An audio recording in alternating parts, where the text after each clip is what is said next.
Hello guys, कैसे हो आप सभी लोग। आप सबका स्वागत है एमजी फार्मा क्लासेस के अंदर। तो आज का इस वीडियो का टॉपिक रहने वाला है कि हम किस स्ट्रेटेजी के साथ डी फार्मा के सिलेबस को कवर करें ताकि हम आसानी से पास हो सकें। हम सिर्फ बात करेंगे ना कि सिर्फ पास होने की, बल्कि अच्छे मार्क्स लाने के लिए भी, और अगर किसी को टॉप भी करना है, क्योंकि आगे जाके इसके मार्क्स भी देखे जाते हैं बहुत सी जगहों पर, तो उस हिसाब से किस तरह से हमें स्ट्रेटेजी रखनी चाहिए, किस तरह से कवर करना चाहिए ताकि जल्दी से जल्दी वो मोस्ट इम्पॉर्टेंट टॉपिक सबसे पहले कवर हो। उसके लिए हमें सबसे पहले ध्यान में रखना पड़ेगी थोड़ी बहुत बातें। देखो, सबसे पहले आते हैं strategy to cover D pharma syllabus. 5 subject हैं हमारे पास। 5 सब्जेक्ट है। कौन कौन से सब्जेक्ट है हमारे पास? हमारे पास है ह्यूमन एनाटॉमी एंड फिजियोलॉजी। दूसरा हमारे पास है फार्मास्यूटिक्स। तीसरा हमारे पास है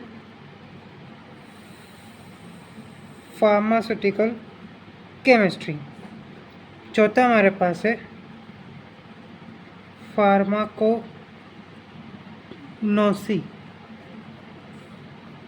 और पांचवा हमारे पास है सोशल फार्मेसी।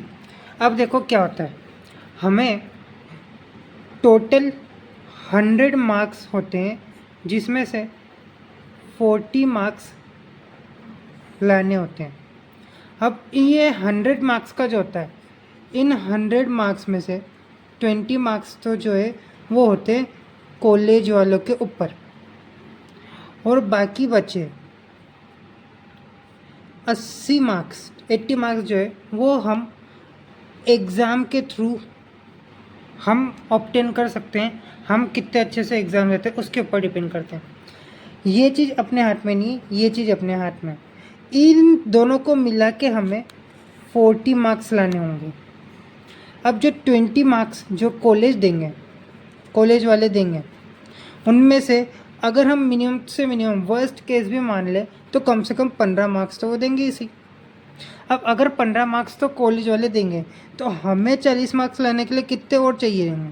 हमें चाहिए रहेंगे 25 मार्क्स। ये हम वर्स्ट केस लेके चल रहे हैं, ताकि अगर कम से कम मार्क्स भी मिले तब भी हमारा काम हो जाए। अभी पहले मैं स्ट्रेटेजी बता रहा हूँ सिर्फ पास होने के लिए, क्योंकि मोस्ट ऑफ पहले दिमाग में हमें रखना है कि हम इंपॉर्टेंट चीज़ें पढ़ के पास हो जाए, और किस तरीके से हम पहले हमारा ये श्योरिटी तो लिया है कि हमारे किसी भी सब्जेक्ट में बैक नहीं लगेगी। फिर उसके बाद हम सोचेंगे और अच्छा कैसे कर सकते हैं, क्योंकि जितना अच्छा हो उतना कम है। ठीक है, तो हमें चाहिए 25 मार्क्स। अब अगर सिलेबस की बहुत अच्छे से जानकारी है तो 20 मार्क्स के तो 1 लाइनर, MCQs या फिल इन द ब्लैंक्स या 1 वर्ड वाले क्वेश्चन ही आ जाते हैं। अगर हमें बहुत अच्छे से सिलेबस का ज्ञान है और सब चीज़ें हमने अच्छे से पढ़ रखी है, फिर तो ये 20 मार्क्स यहीं के यहीं कहीं पे भी नहीं गए। ज़्यादा मेहनत भी ज़रूरत नहीं है इसमें, बस word to word, point to point बताना है जब पूछा है, और एक एक ऐसे करके एक एक मार्क्स करके अपना पूरा कंफर्म हो जाएंगे 20 मार्क्स पर। और उस हिसाब से हम पढ़ेंगे, सही उसी हिसाब से हम पढ़ेंगे। और बाकी 30 मार्क्स के होते हैं 6 क्वेश्चंस, यानी एक क्वेश्चन जो होगा वो 5 मार्क्स का होगा। ठीक है, और इसके अलावा होते हैं 30 मार्क्स के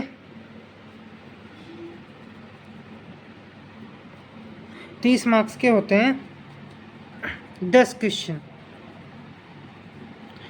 इसका मतलब एक क्वेश्चन जो है वो कितने मार्क्स का होगा? 3 मार्क्स का।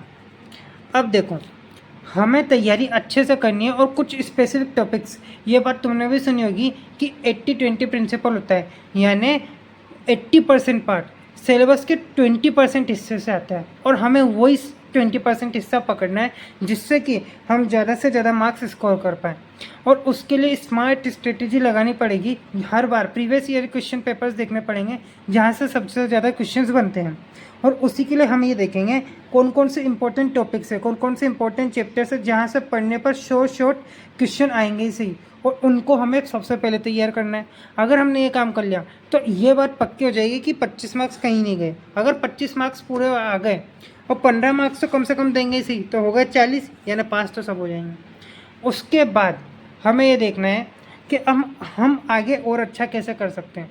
उसके लिए मैंने सोच रखा है, मैंने लिस्ट बना रखी है सभी इन 5 सब्जेक्ट्स में से कि कौन कौन से अच्छी और मेन टॉपिक्स हैं जिनमें से हमें पढ़ना होगा, और उस हिसाब से हम उसको आगे करेंगे कि मतलब कौन कौन से इंपॉर्टेंट टॉपिक पढ़े, किस तरह से तैयारी करनी है, लैंग्वेज कैसे लिखनी है। लैंग्वेज राइटिंग के लिए हम खूब प्रैक्टिस करेंगे, अलग अलग पेपर करेंगे, मॉक टेस्ट देंगे, और मैं शॉर्ट नोट्स भी बनाऊंगा, नोट्स भी बनाऊंगा, वो भी आप लोगों के साथ शेयर करूंगा। ये स्ट्रेटेजी, ये पैटर्न है जो हमें दिमाग में रखना है, ठीक है। अब इसके आगे सोचो, 20 मार्क्स देखो करना सब कुछ है, क्योंकि नेगेटिव मार्किंग वाला तो ये है ही नहीं, ये तो नॉर्मल पेपर है, तो इसमें करना सब कुछ है, जितना आता है सब करके आना है वहाँ पे, मतलब कुछ भी छोड़ना नहीं है। कुछ नहीं आता तो जो टॉपिक तुम्हें बस ये पूरी लाइन क्वेश्चन पढ़ के समझ में आ गया कि ये टॉपिक है, तो उस टॉपिक के बारे में जो पता वो लिख के आ जाओ। अगर कुछ समझ नहीं आ रहा है कैसे लिखना है, किस तरह से फ्रेम करना है, तो पर करके जरूर आना है, क्योंकि मार्क्स तो लाने ही हैं। इसके लिए देखो ये 20 मार्क्स वाले हम कवर करेंगे अच्छे से, अगर कोशिश करेंगे। अगर 20 ना भी ला पाए तो 15 मार्क्स तो लेके ही आ जाएंगे, ठीक है।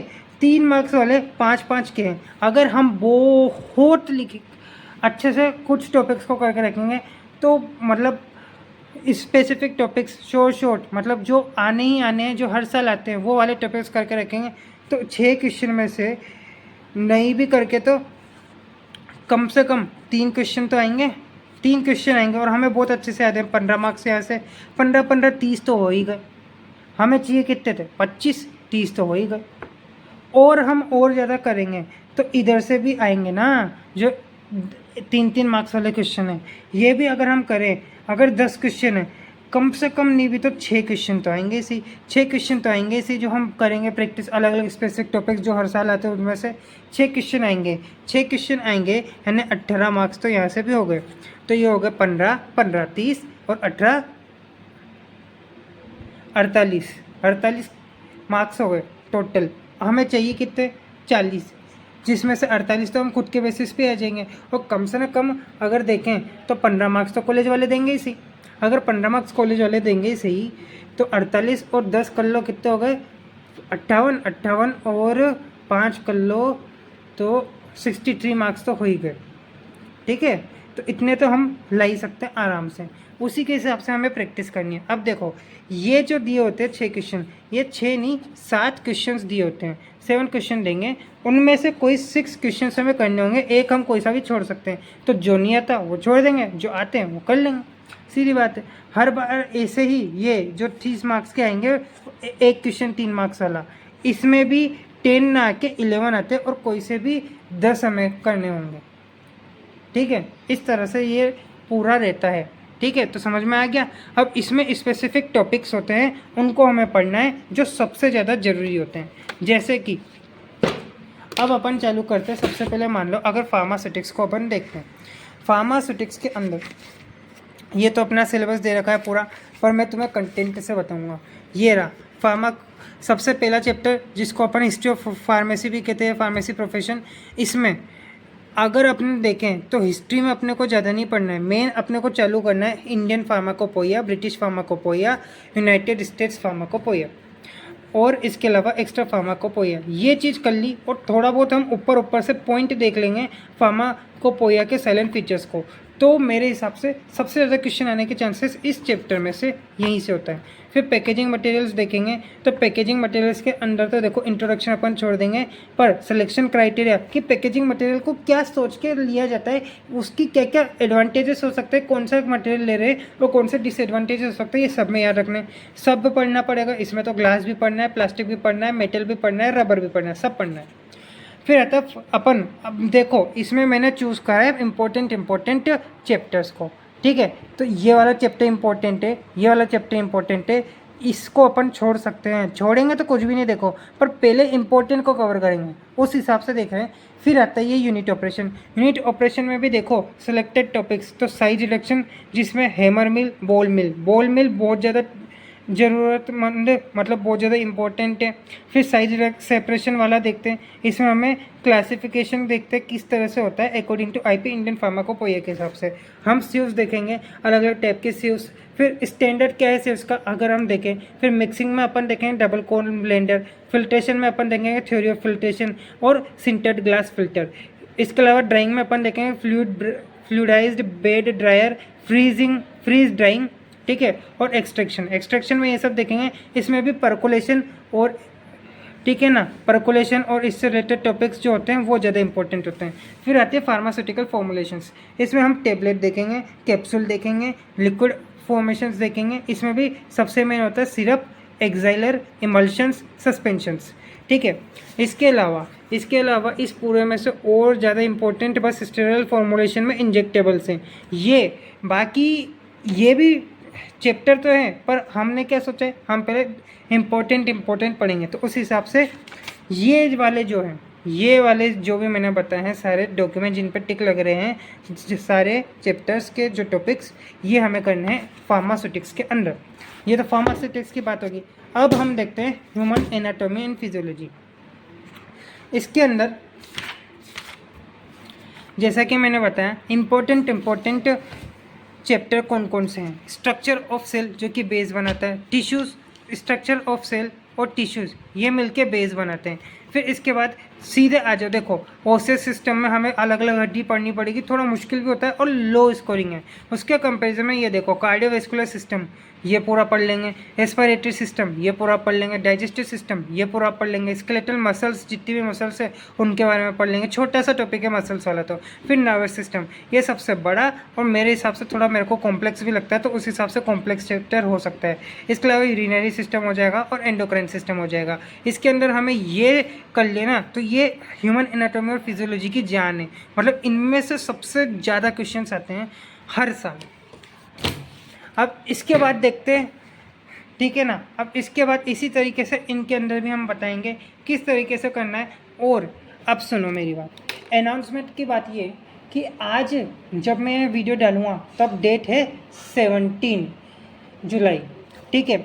अभी 2-3 दिन मेरे को लग सकते हैं, उसके बाद अपन चालू करेंगे सबसे पहले मैराथन के रूप में, डायरेक्ट मैराथन के रूप में, मतलब पूरी एक वीडियो में, मतलब एक वीडियो में मैं अब लाइव तो ले नहीं सकता, अभी शुरुआती हुआ है चैनल की, तो एक वीडियो बनाऊंगा लंबी, लगभग 3-4 घंटे की, उसमें पूरे ह्यूमन एनाटॉमी एंड फिजियोलॉजी की जो है अपन देख लेंगे, सारे इंपॉर्टेंट टॉपिक्स को कवर करेंगे।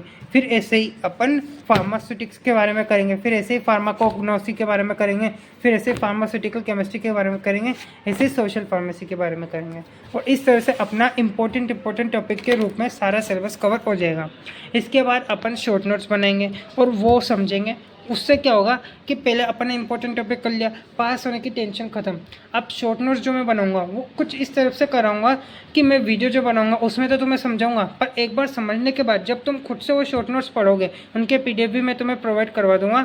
और मेरा व्हाट्सएप चैनल का लिंक जो है वो भी मैं इसमें डाल दूँगा वीडियो में, वो देख लेना, तुम वहाँ पे ज्वाइन करके रख लेना। वहाँ पे सारे इंपॉर्टेंट PDF जैसे कि नोट्स, शॉर्ट नोट्स और भी RUHS से रिलेटेड और दूसरी फार्मेसी की यूनिवर्सिटीज़ से रिलेटेड इन्फॉर्मेशन और कौन कौन से करियर ऑप्शन से उनसे रिलेटेड चीज़ें, ठीक है, इन सब के बारे में डालूँगा।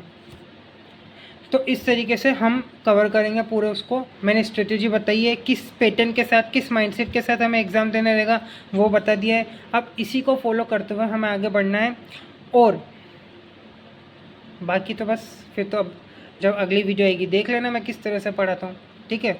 मैं बस ये बता रहा हूँ कि मतलब तुम्हें जो है फार्मा के सारे सब्जेक्ट उनमें तुम्हें मतलब ऐसा नहीं लगा कि यार कैसा सब्जेक्ट है, रटना पड़ रहा है ये। तुम्हें मतलब मैं फार्मा का असली मीनिंग बताऊंगा, प्रैक्टिकली कैसे हमें अप्लाई करना है, और तुम्हें मज़ा आने लग जाएगा कि मतलब बॉडी के पार्ट्स पढ़ने में मज़ा आ जाएगा ह्यूमन एनाटॉमी के अंदर। फिर हम देखेंगे फार्मास्यूटिक्स के अंदर किस तरह से बनता है, तो हम बहुत अच्छे से कवर करेंगे एक इंटरेस्टिंग वे में, और तुम्हें मज़ा आएगा। और मैं कह रहा हूँ अगर तुमने अच्छे से पढ़ लिया तो फिर मतलब एग्ज़ाम में पास होने से तो कोई भी नहीं रोक सकता, और अच्छे मार्क्स लाने के लिए भी हम स्ट्रेटजी आगे बताते रहेंगे और इसी को पहले करेंगे। फिर इंपॉर्टेंट टॉपिक देखो, वो तो चाहे टॉपर हो या एवरेज हो, सबका मेन काम यही होता है सबसे पहले इंपॉर्टेंट टॉपिक पे जाना।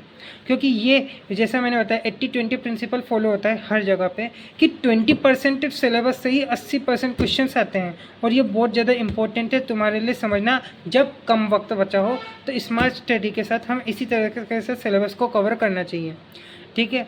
अब इसी के साथ मिलते हैं अगली वीडियो में। सो अगर आपको वीडियो पसंद आई हो तो लाइक शेयर सब्सक्राइब कर लेना, बाकी ठीक है, मिलते हैं।